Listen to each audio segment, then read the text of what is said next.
Zaman Anwar Ibrahim, kalau duit hilang 200 juta ringgit, itu dinamakan sebagai skamer. Tapi kalau duit hilang, zaman pemimpin-pemimpin UMNO, puak-puak Pakatan Harapan ni akan bantai geng-geng pemimpin UMNO, katanya itu sakau. Itulah bezanya puak-puak yang ada otak dengan puak-puak yang tak ada otak. Kena ingat, dia banyak agak perbezaan dia tu. Bila pengikut yang ada otak dengan pengikut yang tak ada otak.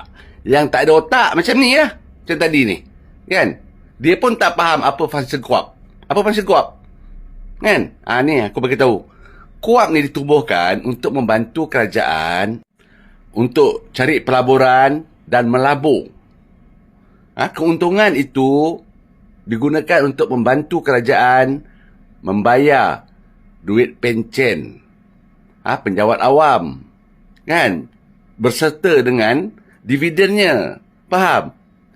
Apalah kau ni. Lepas tu satu lagi, baca structure Kuap tu.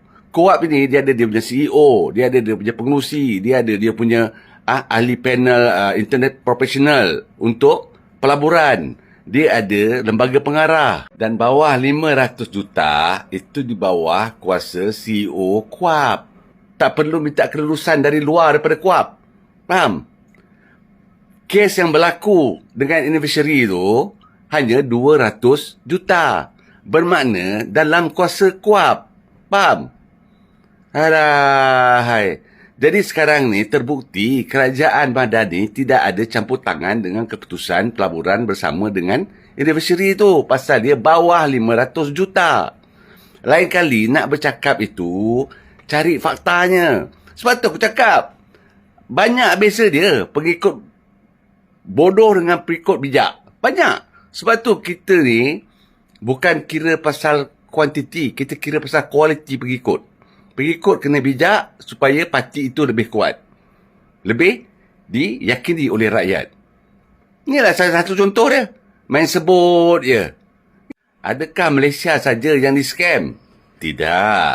Dalam kes anniversary ini, Singapura juga, syarikat terbesar beliau, Temasek, juga di-scam oleh anniversary ni. Termasuk juga rangkaian international. Pelabur-pelabur dunia yang besar. Kita hanya kecil aja pelaburan kita. Kan? Jadi macam mana pula kau kata benda ni sakau?